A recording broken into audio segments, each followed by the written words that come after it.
Close your eyes and imagine. What if the things in life that cause us the greatest pain, the things that bring us grief, are challenges? Challenges designed to help us grow, to ultimately become what we were always meant to be. We feel like we've been buried, but what if, like a seed, we've been planted? And having been planted, we grow to become a mighty tree. Now, open your eyes. Open your eyes to this way of viewing life. Come with me as we explore your true, infinite, eternal nature. This is Grief to Growth, and I am your host, Brian Smith. Record this computer. Let me go ahead and introduce Kelvin Chen. Kelvin Chen is an international stress management and meditation expert. Kelvin learned to meditate at the age of 19 and has been teaching meditation in living rooms, schools, and businesses worldwide, and now via video conference, phone, Skype, and webinars for over 40 years. Kelvin is a teacher of teachers. He teaches other meditation techniques from teachers of other meditation techniques from around the world, seek his guidance on meditation. I should also say that Kelvin is a crisis manager and has managed crises in both this life and past lives. We might touch on that a little bit later on.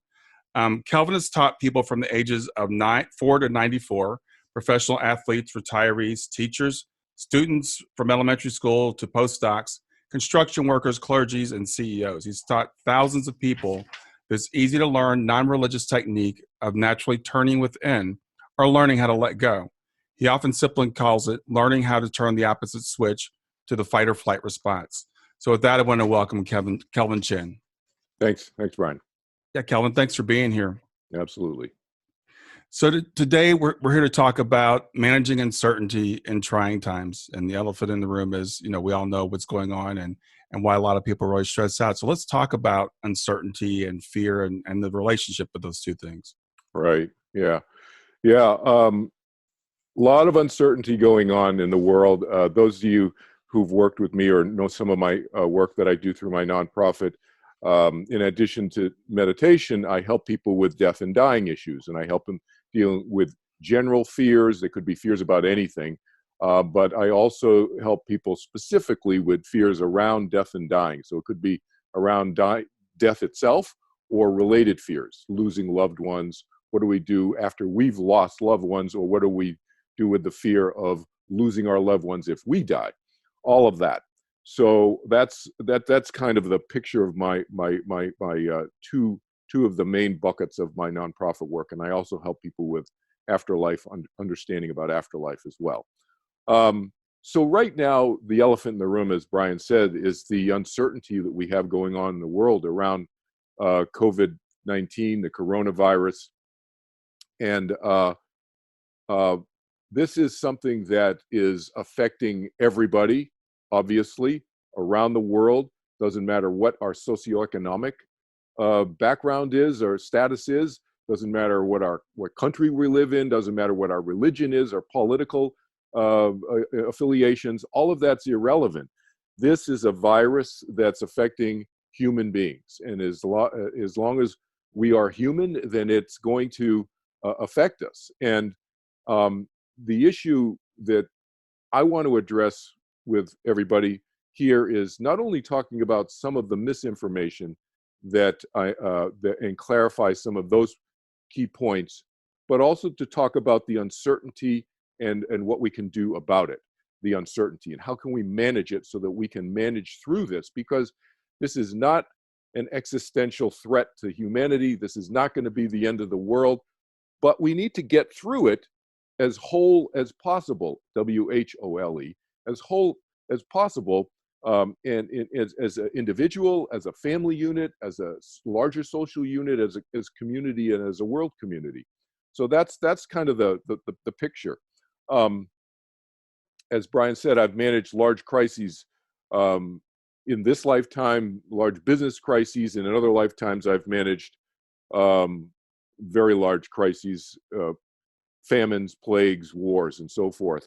And the bottom line when dealing with management of crises is clarity of communication is critical, and communicating information that's not just consistent amongst the people who are speaking it. But as it's changing, because inevitably when you have a crisis situation, and we all know this, those of you who've read about this particular virus, we don't know about how this virus is operating, quite frankly. We human beings, the scientists, the medical people, and that is undoubtedly, and it's understandably scary for everybody. But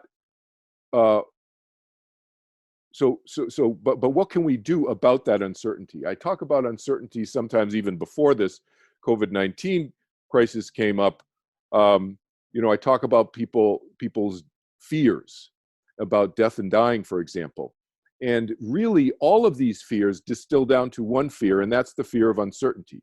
And I tell people that, look, even long before this coronavirus, this novel coronavirus, by the way, they call it novel because it's new. Novel means new.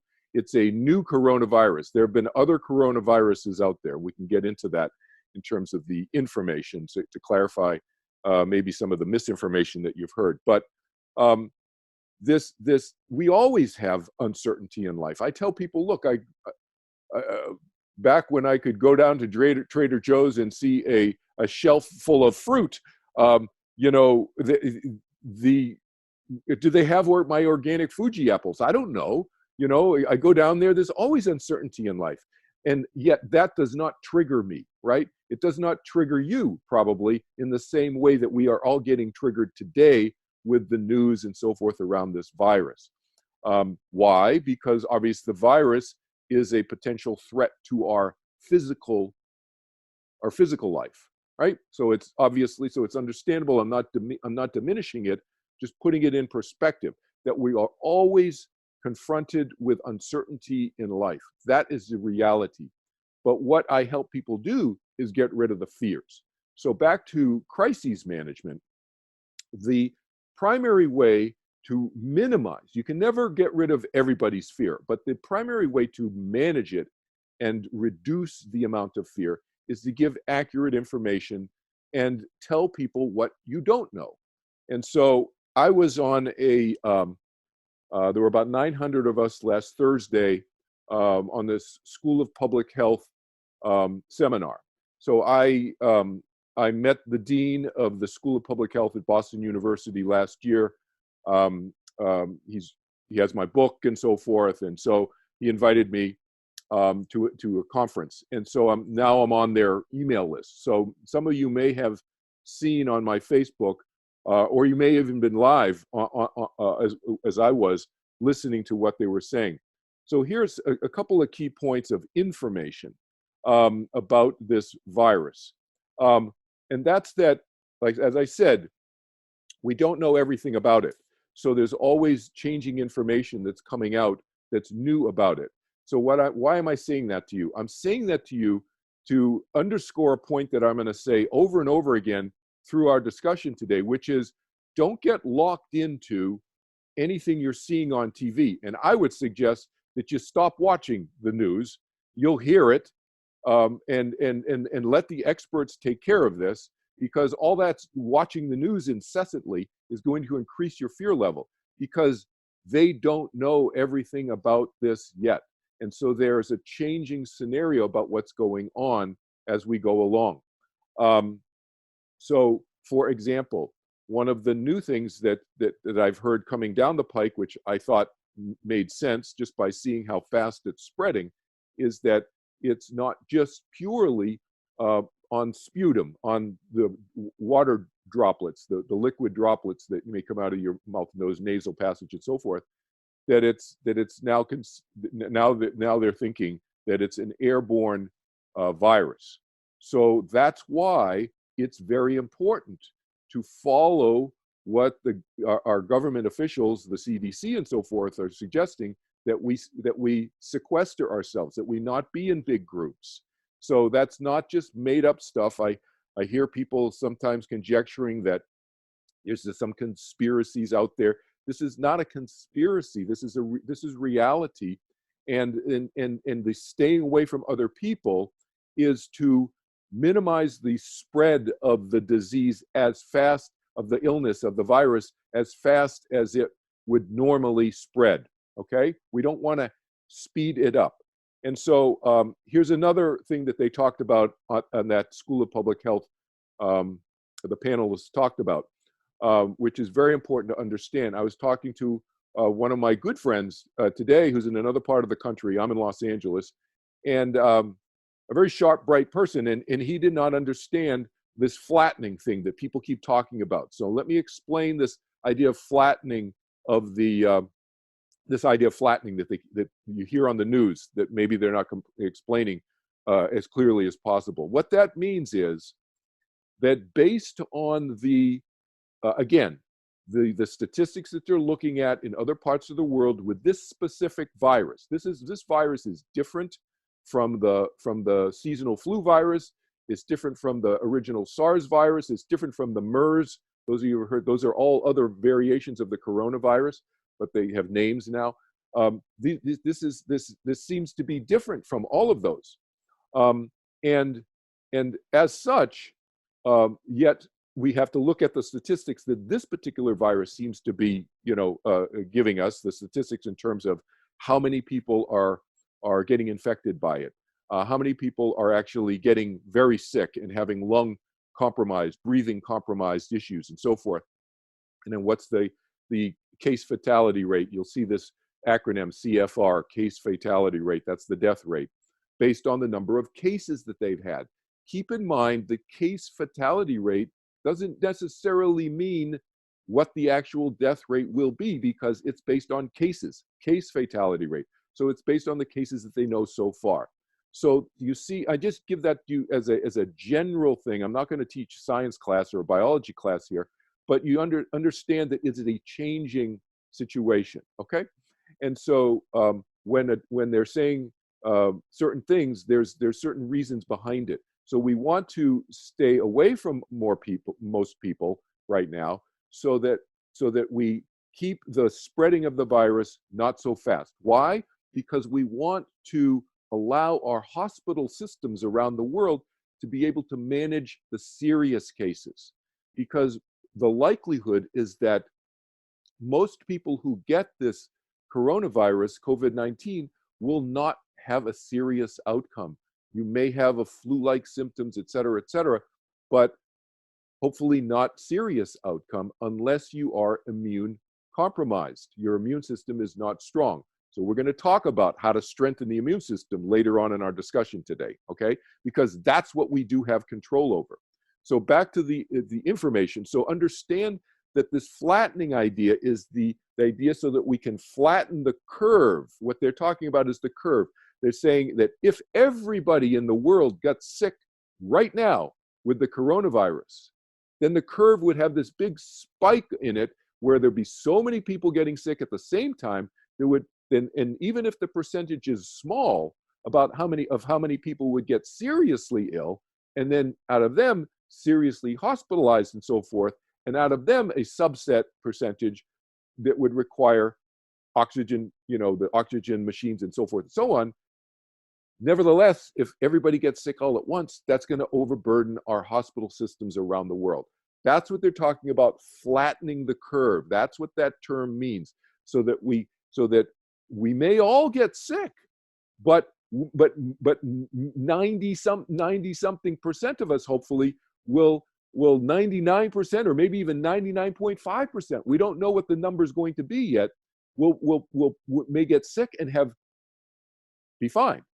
But we don't want to have everybody get sick all at once, because then the system will be overburdened. That's what the flattening means. So it is serious stuff about not mingling with people, okay? That's not a joke. And then we want to stretch it out over 3 months, 6 months, hopefully a year. They can stretch this out so that the hospital systems around the world can handle that. Okay, that's one point of understanding that's really important. So does that create fear in us? Yes, it creates fear in us. It's understandable.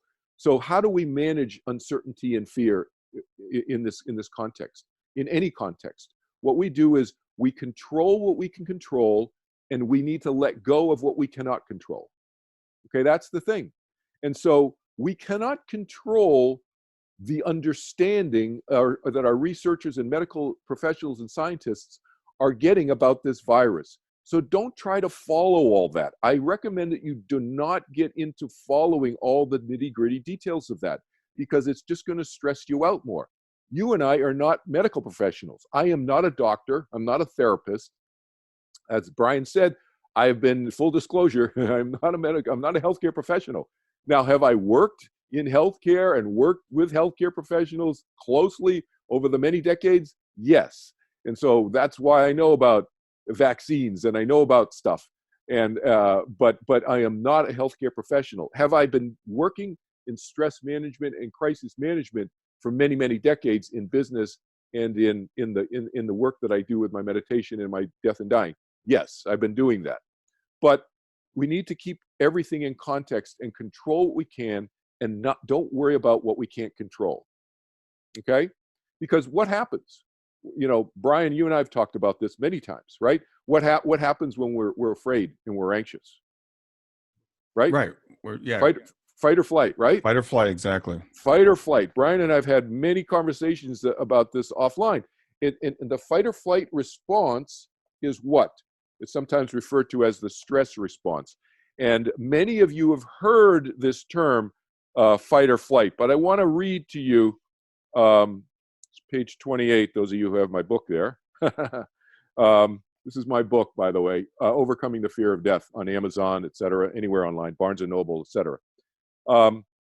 But key to what we're discussing right now is an understanding of the fight or flight response from a neurophysiologic standpoint. What does this stress response do, and how does it affect our immune system? Okay, so I'm going to read to you. I researched this. I mean, I knew about this just from my stress management work over the decades, but I researched this, and I literally took some of these sentences right out of some medical journals and so forth. Okay, so fight or flight. What is it? It happens in all of us. It's a normal, natural part of our wiring. It's there for our survival as a species. So first of all, understand that fight or flight response is not a bad thing. It's a very important, good thing for us, but for survival purposes. If Brian and I are walking across the street and we're paying attention to each other because we're talking about something, and all of a sudden say, Brian, this guy just ran a red light. This guy's not paying attention.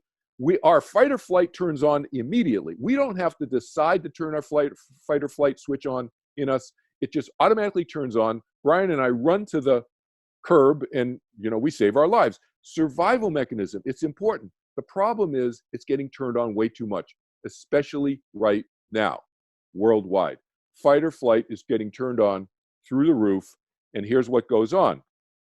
Fight or flight is what happens in our body when that part of our autonomic nervous system, called the sympathetic nervous system, kicks in and releases epinephrine. Okay, that's a hormone. Okay, then our adrenal glands, so epinephrine is one of our biochemicals. Then our adrenal gland gets triggered by hormones released by the hypothalamus, and a chemical called cortisol is produced and starts coursing through our bloodstream. Our digestion slows down. The blood vessels constrict, except for those in our large muscles, which dilate. The blood vessels get bigger in the big muscles because we're getting ready to run across the street, or 400,000 years ago, fight the saber-toothed tiger who just came to our cave door, right? Our heart rate shoots up. Our mouth gets dry because the lacrimal gland, which regulates salivation, immediately gets inhibited. We've all experienced this, right? Our glucose level spikes, and our immune system kind of shuts down because our glucose is spiking. Why is the glucose spiking? The glucose is spiking to give us quick energy. So it's really important in a situation where you're crossing the street and somebody reds a red light. You're in a survival mode mechanism kind of state. It's a survival mechanism. It's good, not good right now all the time. That's what's getting turned on. Okay, so how do we counter that? How do we turn on the parasympathetic? The parasympathetic, you can Google these terms later. The parasympathetic is the opposite of the sympathetic nervous system. The parasympathetic is we turn on by turning within. I call it just turning within. You find a way to turn inside to relax yourself. Now, I'm going to teach you something right now, everybody on the call or on the recording. I'm going to teach you something right now, and you can do this right now while I'm talking, while Brian and I are talking. You can do it off and on the whole the whole session if you want, as much as you want. You can't overdose on this. It's a very simple technique. It's not the turning within meditation technique that has the long-term effects in terms of fight or flight that I talk about, but it'll have an immediate effect, and you should do this whenever you feel like, okay? All you do, very simple technique, takes 2 minutes to learn. You just put your hand on your tummy, doesn't matter which hand, put your hand on your tummy, and just take 3, 4, 5, 6, 10 deep breaths. That's all you do. So you do not hyperventilate, don't breathe fast, just breathe normally, but just take some deep breaths. And you can do this while you're listening to me talk. And so just put your hand in your tummy, and you're just resting your hand in your tummy. Let me just explain to you what's going on in your why it works. So what it's doing is, first of all, when your fight or flight turns on, what happens if you're starting a little anxiety attack? Where are you? You're all up in your head, right? Oh, what happens? What happens to the kids or the grandchildren? Should the grandchildren come over and visit me now? Well, all this stuff is going on in your head, right? And you're starting to get anxious. Well, what does this simple technique do? First of all, what it does, you put your hand in your tummy. Where does your attention go? It immediately goes not in your mind. It goes to your tummy because you just put your hand down there. So you cannot get your mind to stop thinking what it's thinking by telling your mind to stop thinking, right? That does not work. Anybody who's ever tried that, it's like if I said to you, all right, in the next 2 seconds, do not think of the word hippopotamus. You've all failed. You've all thought of it. You cannot try not to try. Try not to try is always trying. It's still trying, okay? So this simple technique, put your hand in your tummy, it takes you out of your head because I'm thinking about my tummy. You take some deep breaths. What do the deep breaths do? Just these slow, deep breaths, what they do is it turns on your parasympathetic. How does it do that? It stimulates the vagus nerve. You can look this up later, Wikipedia, VAGUS. It stimulates the vagus nerve. The vagus nerve goes from the base of your brainstem, and it goes all throughout your body. It's arguably the longest nerve in our bodies. It goes through all of our vital organs and everything. You stimulate the vagus nerve, everything chills. Everything calms down. That's the thing, okay? I've taught little kids. I taught my kids this when they're, my son was 27 years ago. I taught him when he was going to kindergarten. He was miss mom and dad. And I said, honey, just put your hand in your tummy, take some deep breaths, think about how much your daddy loves you. And he was fine. And so I've taught, I have partners in law firms doing them in high rises. Well, before the sequestering, they were doing it in high rises just to calm themselves down during a partnership meeting when they start having an anxiety attack, okay? Kate Beckinsale, I taught her, as you may know her, she's an actress. She's going to give the GQ award in London, and all the royalty was sitting in the front row, and she was worried that she's going to fall and trip on her high heels when she's going to give out the award at the microphone somewhere. She's just standing on the side doing it. I have people just doing it. You can do it in public place, private place, eyes open, eyes closed, doesn't matter, okay? So very simple technique. I had another, just a quick story. I had another person, one of my clients called me up. Well, he texted me and he said, can I talk to you? And I said, yeah, just call me. I'm just watching some TV show, no big deal. I walked him through, I taught him this. The next day he texted me and he said, I didn't tell you where I was. I was sitting in my car last night when I called you.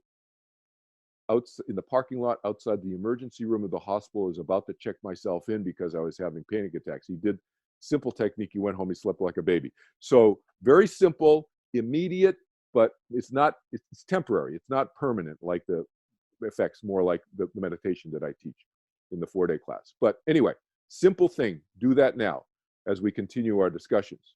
So looking at the worldwide situation right now, what can we control and what do we not have control over? Well, obviously, we can control our food and our water and our shelter. We can control that right now. And we should control that right now. Those are our survival needs, right? And so if we can keep ourselves as a human race, a world population, more or less okay. In other words, we're going to survive this. We have food, water, shelter. Okay, Congress is talking about a $850 billion stimulus package that may include, and I think they're going to have to do this, online deposits to everybody in the United States, and other countries are going to have to do this to keep the economies going, right? Because people are not going to work. Well, my point is that there are going to be mechanisms in order for us to maintain our food, water, and shelter, our survival. So we should not be in survival mode, which is what this fight or flight is. Remember where I talked about that? The fight or flight? So that should help get us out of survival mode, understanding that our food, water, shelter, that should be okay. The food, there's no lack of food supply.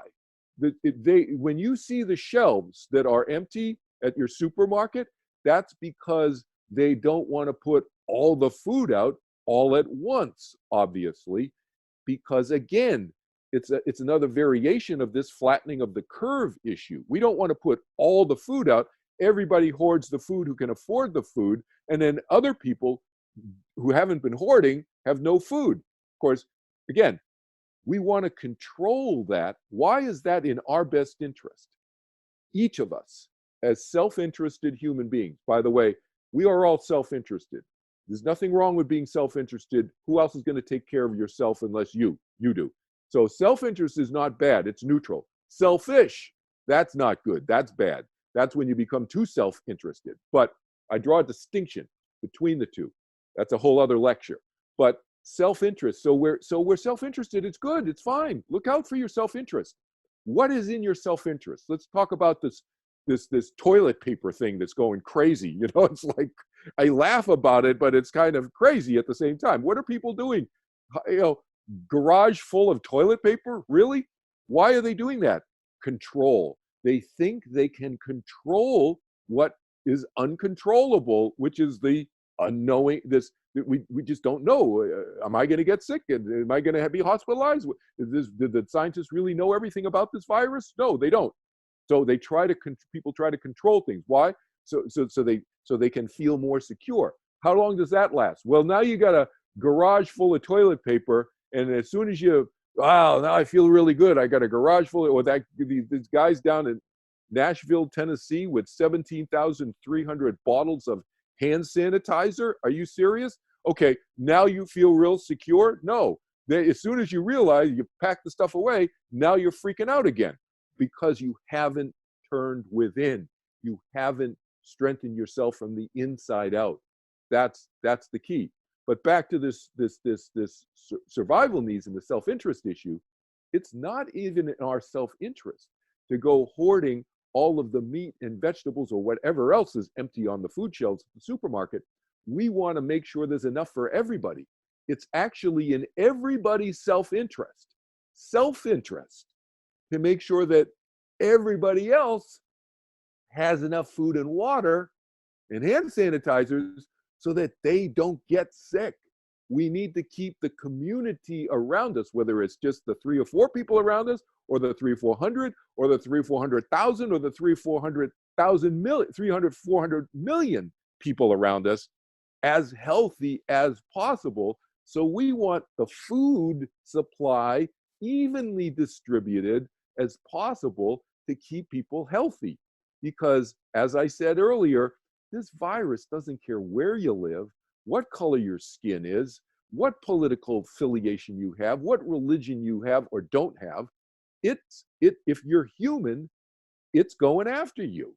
So we need to treat each other. This is a great opportunity worldwide, actually, in an unusual way, right? These kind of crises tend to be, because it humanizes. We need to humanize everybody more consciously. We all are human, but as opposed to dehumanizing, which is what sometimes politicians do, and certainly it's done in war. Whenever we're fighting in war, we dehumanize the others. That way we don't feel as bad doing bad things to them. That's not in our self-interest right now. Humanization, is what is in our self-interest. So again, control what we can. Don't try to control what we can't control. Okay. So this hoarding thing is not in anybody's self-interest to hoard. Okay. It actually creates the certainty that the uncertainty that you're afraid of is going to visit you. That's what it actually does. Think about it, you know? So another point I want to mention, I come back. So just so you know a little background, I'm talking regularly with some infectious disease experts and also doctors, because of the nature of the work I do, I know a lot of them. And so one of them, I'm not naming names, of course, I keep things anonymous for professional reasons, but one of them is basically ground zero in New York.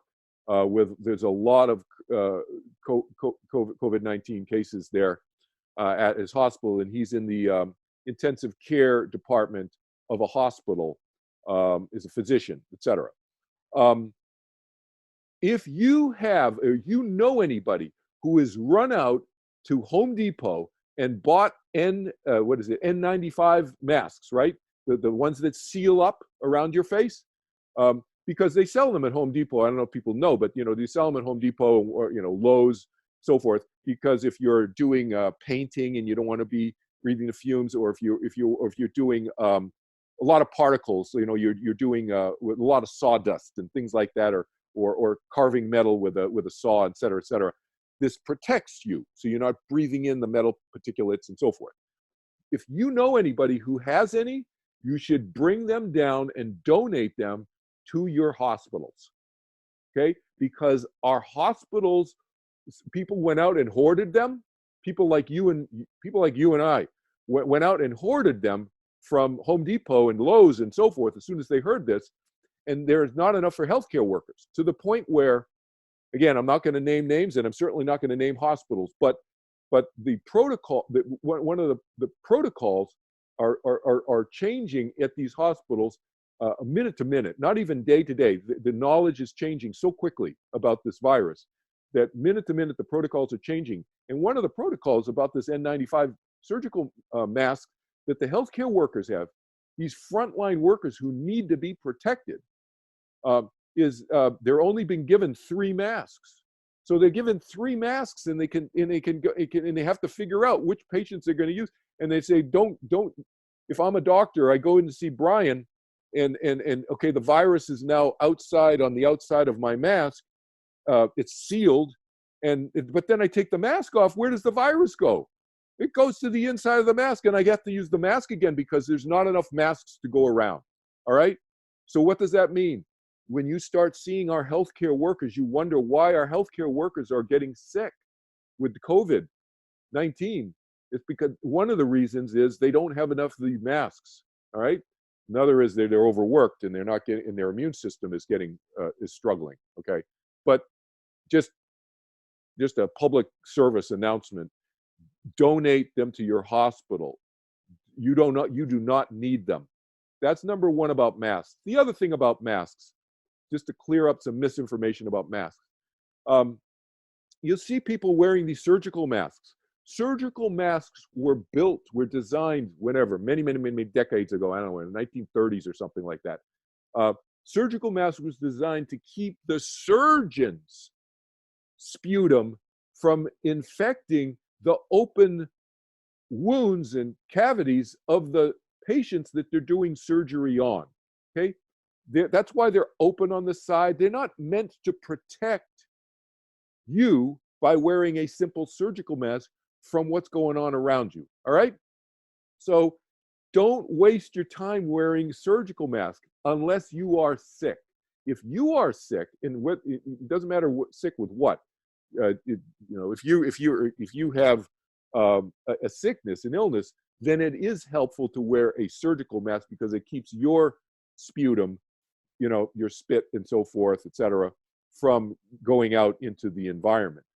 But you see a lot of people, especially folks coming back from Asia, and they walk around wearing these to try to protect themselves. It's irrational fear. It's nonsensical. It makes no sense. Okay, so those of you who've worked with me, you know I'm a rational thinker. I try to think rationally about things.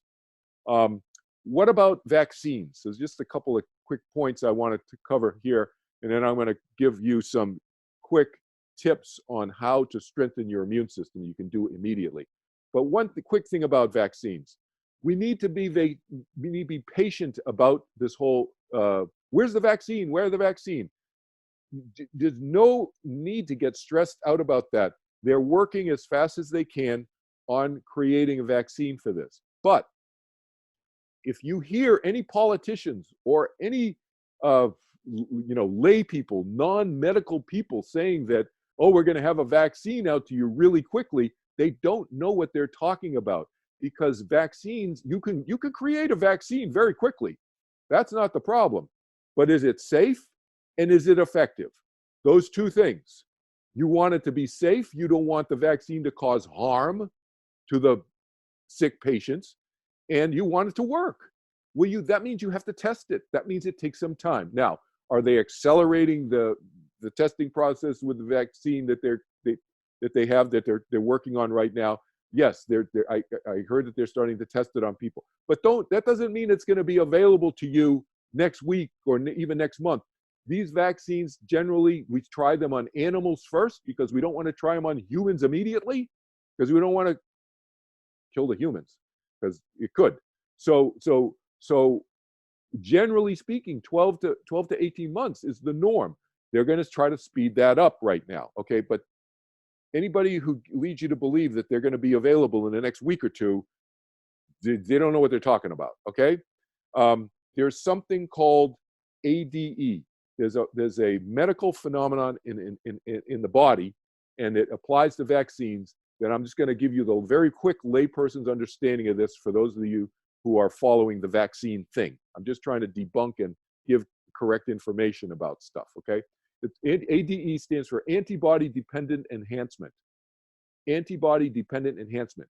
So in the layperson's language, what that means is, if you have, well, just take a step back. If you have no antibodies in your system, you get the disease, okay? Antibodies fight the disease. If you have a lot of antibodies, you don't get the disease, okay? But if you have an in-between amount of antibodies and then you get the disease, it can actually enhance the disease if you get a vaccine that's not been properly tested and has an ADE component to it. That's why the testing is so important, okay? Because then what it does is it turns your immune system back on you. And you know what those of you who know what autoimmune diseases are, it's basically the immune system is not working properly and it thinks the rest of you is the pathogen and it's attacking, so your body's attacking itself. And so we don't want that. And so with the 2003 SARS vaccine, for example, the original one that was tested on animals had an ADE component. Well, it's a good thing they tested on animals first, and they didn't just roll that out, testing it on humans, okay? So just a little vaccine education there. So here's the thing. What is this? We need to reassess what I sometimes refer to as our McDonald's mentality. We have this McDonald's mentality in the United States about everything. Fix me now so I can continue to abuse myself. That's what I call the McDonald's mentality. It's like, I just want drive-through health care. Give me the vaccine, give me the pill, give me the whatever, and then I can then I can continue to not take care of myself. No, what everything is telling us here is that we need to have preventive self-care for ourselves, because that's what we do have control over. We don't have control over this vaccine. Look, the medical professionals, as I've said, are still learning about it. They're still figuring it out. So what can you and I do as individual human beings around the world? What we can do is take control of our own self-care. So I'm going to give you several items. The first three were, from an infectious disease expert who's head of infectious disease at University of Minnesota Medical School. So, but I'm going to add to that. add to what he said. But here's the first three things that everybody can do. Sleep more. Sleep more. That means go to bed earlier. Just because you're not out of school or you don't have to go to work, don't stay up Netflix binging. You know, get to bed. Keep your immune system strong and sleep in if you don't have to go anywhere. Catch up on your sleep. We are all sleep deprived. That I just know this from my stress management work over the decades. Everybody's walking around sleep deprived. So sleep more is what he said. Okay. The other thing is you got a little window with the kids are playing and whatever, and take a nap in the middle of the day.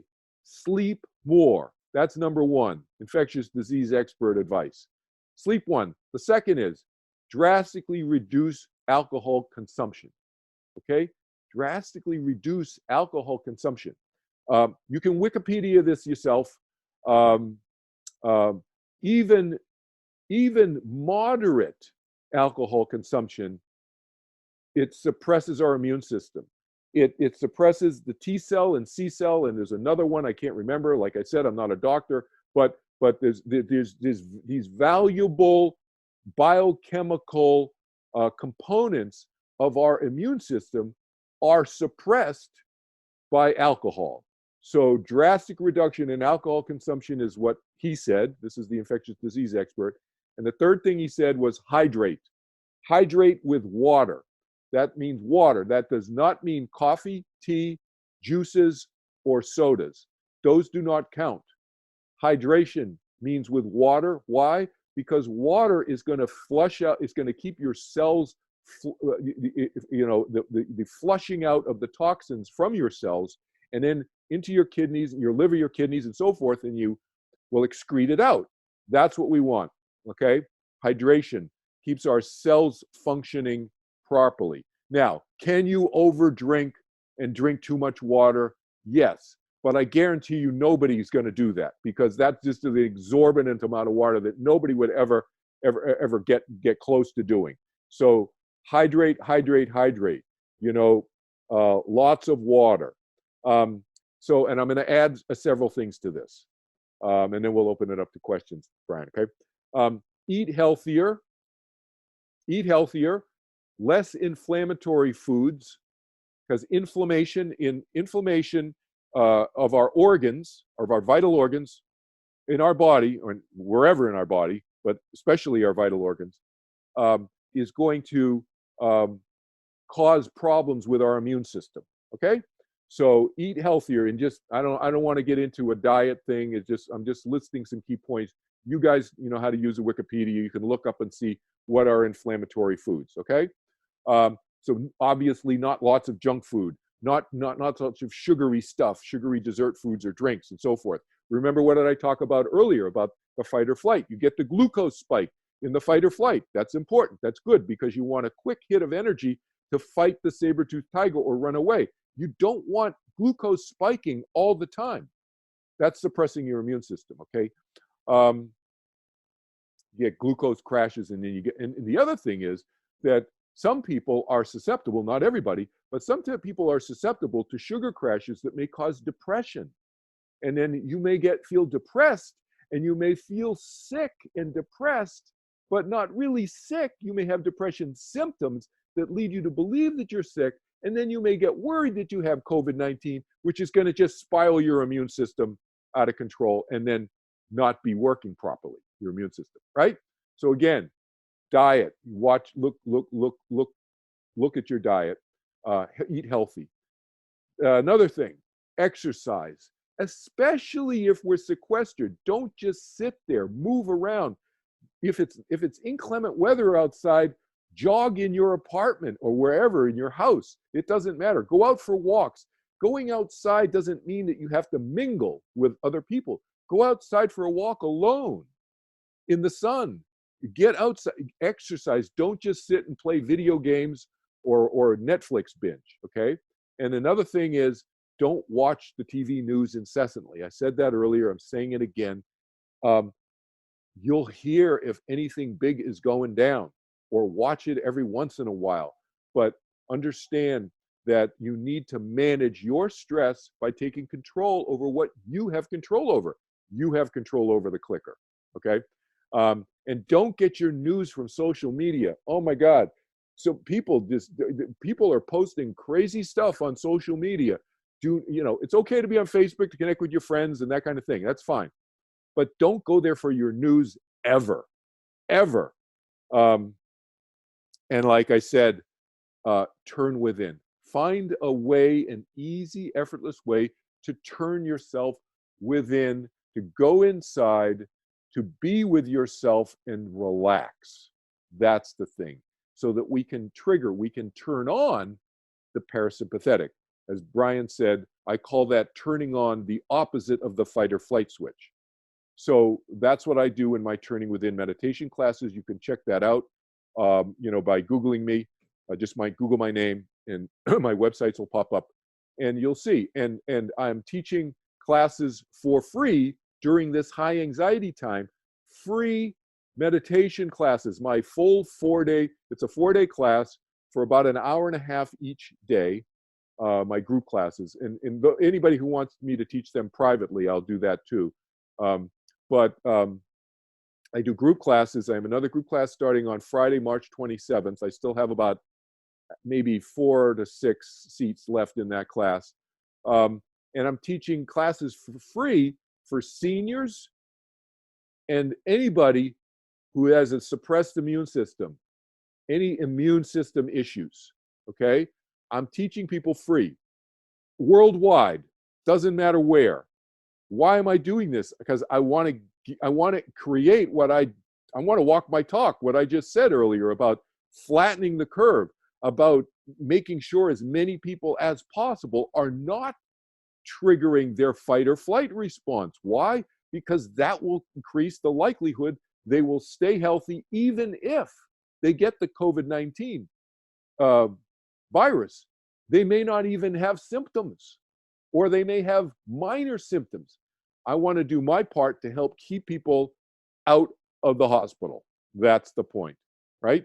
And so what I can do to strengthen the immune system, especially of those people who are more compromised and more likely, more probable to have a serious outcome, a serious outcome if they get the disease, get the virus, or older people. Why seniors? Not all seniors. Look, I'm almost 70 years old. The last time I got the flu that I know about, that I am aware of, was 1985. So that's the last time that I really got sick.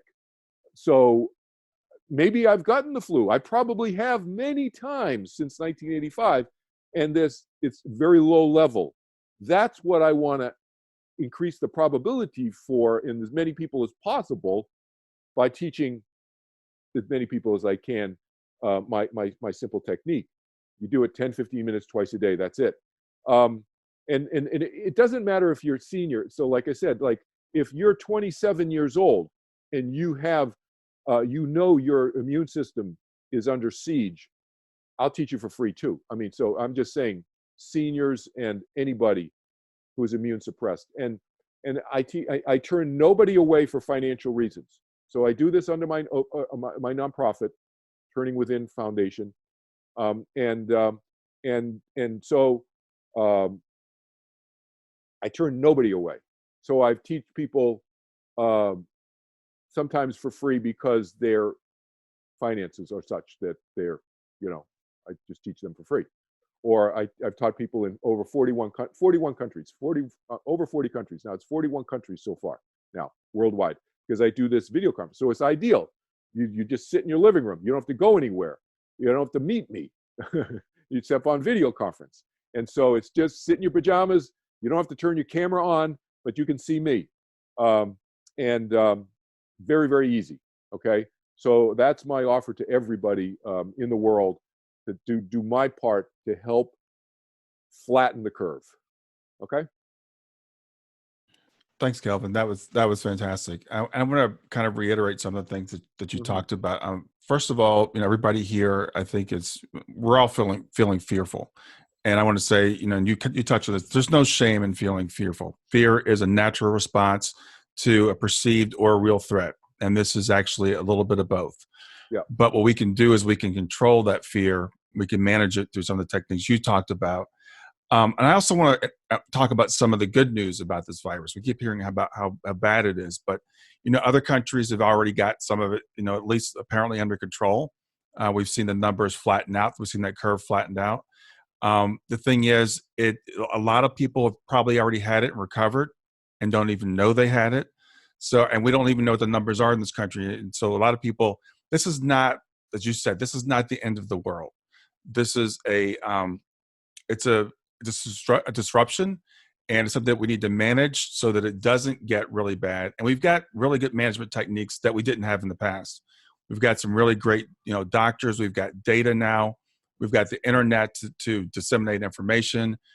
So I think we're doing a lot of really great things to mitigate this. I want people to focus on those things, as we're going through this, and not, because as human beings, we have this tendency, and it's natural to focus on the negative. That's the problem that we have to solve. So we want to just, kind of manage that. So I appreciate everything you said about that. Yeah, that's great points. And I think, you talked earlier about social media. I love social media. I mean, that's how we connected. That's what we're doing now. But control your social media. I actually blocked 4 people yesterday because of this wild speculation. People, conspiracy theories, blaming people for what, it's like, that's not the time. This is not the time for that. Right. So I would say to people, if you've got people like, saying these things to you, just block them for a little while, 30 days, 60 days, whatever, just let that go. Right. Exactly. Totally agree. Because what that does is it fuels the fear. And for people like that, that gives them attention. And that's what they're really looking for. So we don't want to feed that kind of mentality. Yeah. So I appreciate everybody joining us tonight. I want to open this up for questions. Any questions you have for Kelvin, any questions you might have for me, anything that you're particularly fearful about or stressed out about, that we can maybe help you with, or that you think other people might want to hear about. So just if you want to unmute yourself and speak, do that, or type it into the chat. If you want to type it in the chat, we want to make this, interactive if you guys want to participate. Right.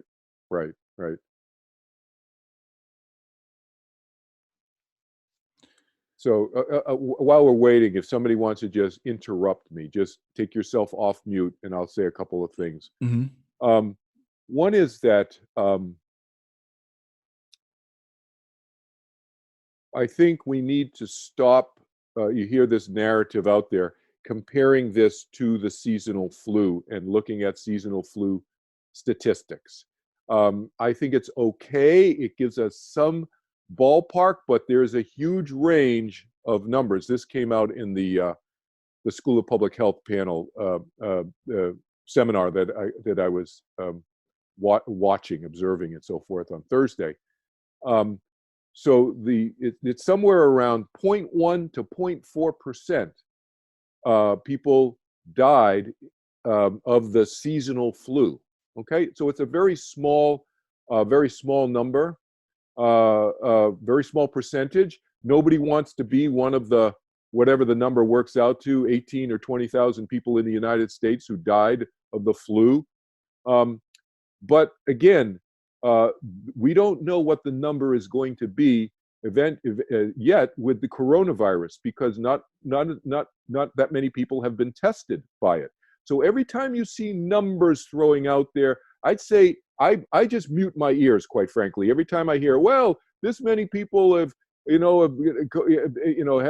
COVID-19, and this many people have died in this in the United States or in Ohio or here or there, I shut my ears off, because when they're talking about cases. They only know cases if the people have been tested.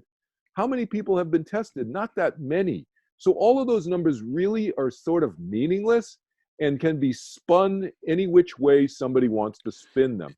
Yeah, and I'm an engineer. I'm going to interrupt you for a second, because most people do not understand statistics. Yes, so if you're a scientifically minded person, you realize that if you have all these people out there who haven't been tested and have actually maybe even recovered, those numbers aren't being put into the caseload. So whatever number we see as far as the mortality right now, it's probably artificially high.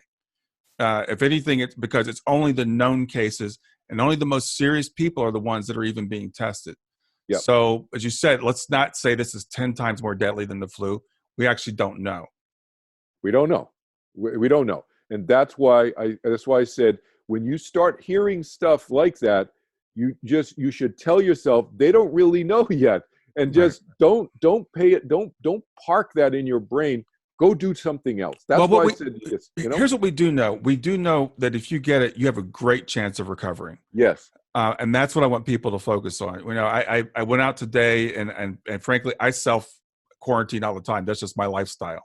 So I haven't been out of the house since Friday. Me too. Me too. Because that's not unusual for me.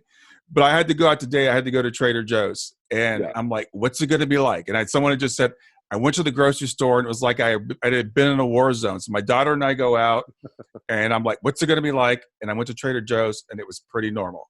Now the freezer cases were empty, but they had eggs, they had bread. Everybody was friendly. Everything was fine. I went to Trader Joe's and I got back. So we want to travel as little as possible, but don't sit in your house and think, this is the end of the world. Exactly. Yeah. You need to get food, go get food. You need to get gas in your car, go get gas in your car. You need to go to the bank, go to the bank. Those are all staying open everywhere. Mm-hmm. So the essential, and healthcare, obviously. You need healthcare, go to get healthcare. But it comes back to the same point. Let's control what we can control, which is our own self-care. We can do that. And we can make more choices that are healthier for us. They're not radical choices. Watching less news is not a radical choice. But we can extract ourselves and go out and walk around the block. But I also want people. I want to say this to people because we have never been through anything like this in our generation or even our parents' generation. I think the closest thing to this that may have happened in the United States would be like the 1918 flu. And I'm only saying this to people. We're all thrown off by this. We're all seeing things that we've never seen before. And so it gives you that kind of apocalyptic feeling. Yeah. And I just want people to say, understand the reason why we're doing all these things is to mitigate this for the best of everyone. It's not because if you leave your house, we're all going to die. It's just to make, to flatten that curve and to blunt it so we can keep as many people healthy as possible. But this is not, the Black Plague type of thing. Exactly. And the other thing is, we want to turn down the rheostat, the dimmer switch. So, the dimmer switch on your light switch, in the dining room, wherever. We want to turn that down, that fight or flight response down. I'm a realist. So it doesn't necessarily mean that you're going to turn it immediately off by following all the advice that we talked about today. Right. But we want to turn it down, because the more we turn it down and the less frequently the fight or flight is turning on, then the stronger our immune system is going to be. Mm-hmm. That's the thing. So it's not a black and white thing. It's not an on or off thing. It's a turn the dimmer switch down. Okay. Yeah. And do the prudent things. I mean, the fear that we have, use that to wash your hands, to do the social isolation, to do the things that they're telling us to do. We want to be prudent. We want to be wise about this. We're not, as you said, we don't want to get rid of all that because we don't want to get rid of our wisdom. And our wisdom tells us to do these things. I do have one question. This is from Anna. She said she'd like to know if it's recommended that we use a mask if I deal with the public and money. I have a service type of business where I have contact with people from the public. So she's asking if she should use a mask. Use a mask. She probably means use a mask to protect herself. Is what yes. Yeah. Doing. Yeah. I don't know how that's going to work in your job. You got to talk to your employer about that. I don't know, but would you, if you had an N95 in that mask in that situation, would that protect you? That my understanding is yes. My feeling is that we should be giving, like I said, our N95 masks to the frontline healthcare workers, because they're dealing with the serious cases, and we want them to get those serious cases under control for all of the rest of our benefit. So I cannot advise, I can't advise you what to personally do. That's an individual choice in your case, Anna, of course, in which, I respect, of course, because that's you have to decide what's good for you. That's tough. I want to say something about wearing the surgical masks. It's not going to protect you from the virus, and most likely that's what the experts are telling us. If it gives you a sense of control, and you're going to the grocery store and you want to put a mask on, I'm not going to say. If you want to do that for psychological reasons, right? That's okay. If it makes you, so that's what Brian's saying. I totally agree with him. If it makes you feel better to put a surgical mask on, you think you kind of fooled yourself a little bit, that's okay. But it's not really doing anything. Hello? Yeah. Yeah, okay, go ahead. I'm a caregiver, and I have to go to like different doctor's offices and all that all the time. And my client does dialysis and all that. And I'm starting to get like maybe I should be staying home a little bit more. I don't know. Yeah. They haven't talked to you at your employer have not talked to you about that? Of course they want me to. I work for a company, so they want me to work, but yeah. they want me to wear a mask, wear gloves, Yeah. I was so tired last week. I finally ended up taking a day off because I was working even on my days off. It's been so busy, Yeah, that's a tough decision for you to make, because you got to look out for yourself. You have to look out for your own health, right? Yeah. That's tough. And if you're getting exhausted, that your immune system is not as strong by definition. It's just not. Yeah. And I've been doing like essential oils and. Sure. Yeah, it's good to do all of that, and all of that stuff will help. The essential oils, the meditation, whatever, sleeping more, etc., will help. But if you're being exposed to, and even if you're not exposed to COVID-19 in the patients, you're being exposed to, you may be exposed to other viruses or bacteria and so forth, just in the nature of your work, is my point. Right.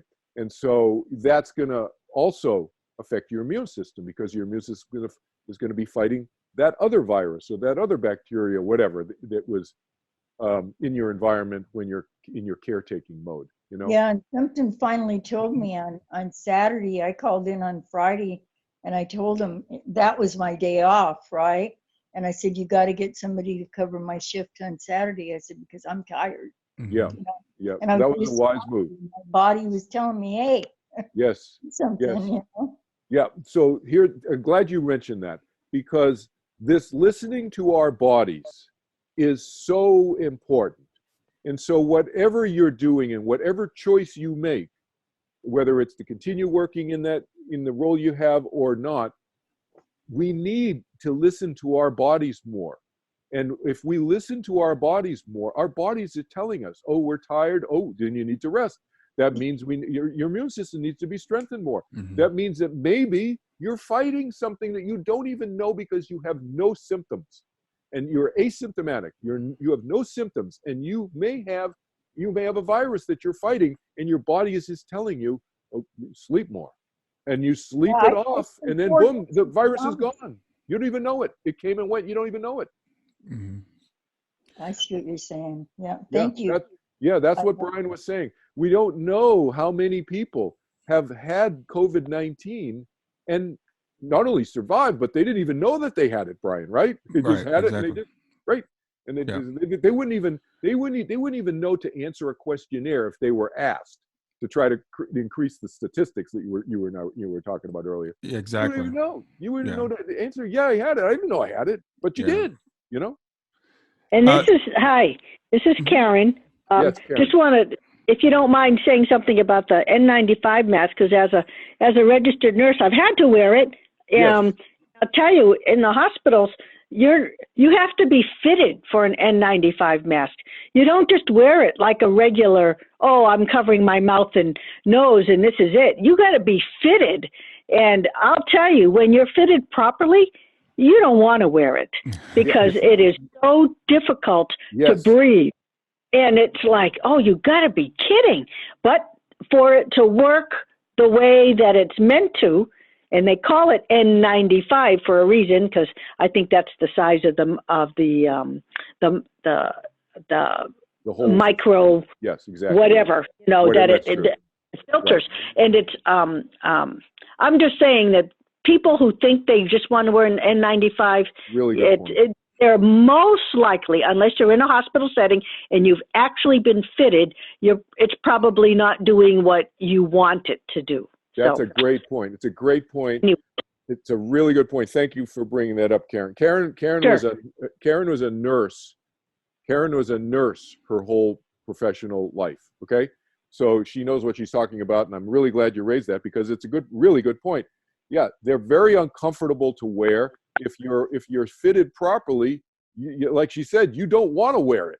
And if you're not fitted that tightly, in other words, it seats around you. It's meant to seal out life-threatening bacteria, microbes. And so it has to be incredibly tight.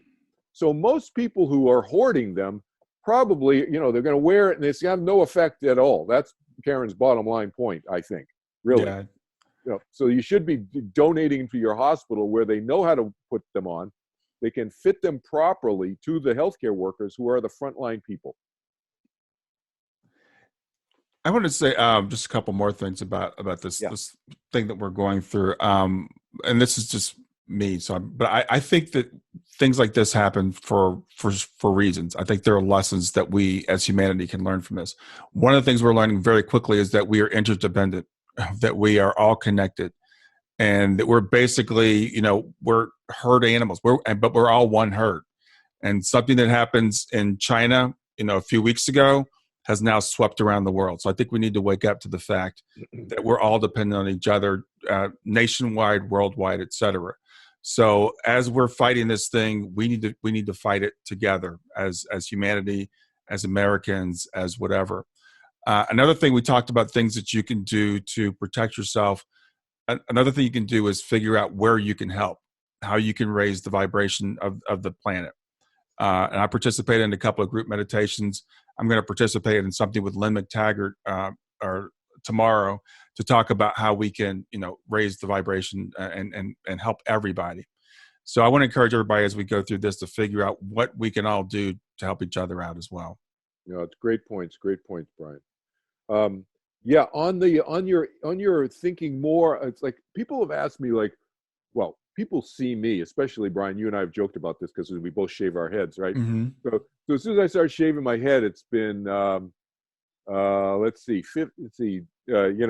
2004, do the math. It's been that long, 15, 16 years now that I've been shaving my head. People see me and they always ask me, they stop me in the airport, wherever, they say, where are you from? They're not asking where do I live. They're trying to figure out what my ethnicity is and my nationality and so forth. Mm-hmm. I always tell people I'm a world citizen. And that's really what you're saying. That's where we're at now, really. And we really are all world citizens. Yes, okay, we're American citizens, et cetera, et cetera. We know that from a governmental standpoint, et cetera. I get that. But this is what's evening the playing field. This virus is evening the playing field. We are all humans. We are all world citizens. That is the reality. And,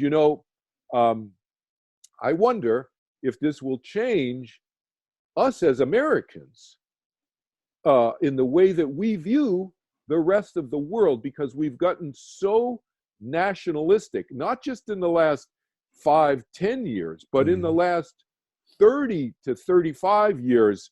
I was telling Brian before we went live today that a childhood friend of mine, we literally grew up together, and we'd go over to his father's record store and buy the newest Beatles record and so forth when I was growing up. And he has been the Los Angeles Times international desk editor. So the head guy for the Los Angeles Times newspaper, okay? Paul told me that, let's see, I saw him last about 8 or 9 years ago, something like that, when he was retiring the first time. And he's back working again. But he said that the staff of the international staff went from 200 staff people to 3 over those 35 years because of the lack of interest in Americans about the rest of the world. I think that's a big problem. And I think that us educating ourselves more, not just factually, but from a sensibility standpoint, from a empathy and a sensibility and a feeling standpoint, not just intellectually, both, of the rest of the world around us, that we are an integral part of, it would be extremely valuable, not just from a political sense, but also from a socioeconomic and just a general sense worldwide. 200 staff people to 3, and he was one of the 3. So he was supervising 200 people. Now he's supervising 2 people. So that's a huge newspaper, huge drop off in the international attention that Americans pay attention to. I think we've lost something in our country because of that. Yeah.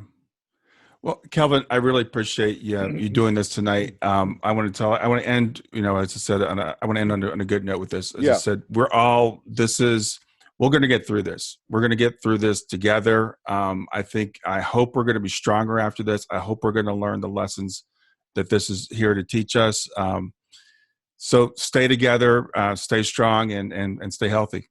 I'll let you wrap it up, Kelvin. Follow the points that the infectious disease experts and I suggested, and that Brian suggested, and please let other people know that I will teach them my turning within meditation technique, seniors and people with compromised immune systems, for free. I was a test subject in the first medical studies done on meditation in the United States in 1971-72. They took blood samples. So all of what we talked about in terms of reduction and turning around the fight or flight, I know happens through this meditation technique that I teach. So let people know. Thank you. Heather wanted me to remind you of the name of your book. It is Overcoming the Fear of Death through each of the 4 main belief systems. So I'll hold it up here. Overcoming the Fear of Death through each of the 4 main belief systems. It is an excellent book. I read it over a weekend because I was interviewing Kelvin. He sent it to me. It's a great book. And Kelvin's website is turningwithin.org. You can find him there, and anything you refer to, you can find at that location. Right. So, and people can reach out to me, by the way, privately. Yeah, and the same for me. If you want to talk to me, go to my website, which is grief2growth.com, and you can book a free half-hour session with me if you'd like to talk to me anytime. Same thing, free session. Go to my website, go to the contact page, make an appointment, or go to Facebook. Great. Thanks, Kelvin. It's great, man. Take care. Have a good night. Good to see you again. Good night, everybody. That's it for another episode of Grief to Growth. I sure hope you got something out of it. Please stay in contact with me by reaching out at www.grief2growth.com. That's grief2growth.com. Or you can text the word growth to 31996. That's simply text growth, GROWTH, to 31996. Since you're watching this on YouTube, please make sure you're subscribed. So hit the subscribe button and then hit the little bell here, and it'll notify you when I have new content. Always, please share the information if you enjoy it. That helps me to get more views and to get the message out to more people. Thanks a lot, and have a wonderful day.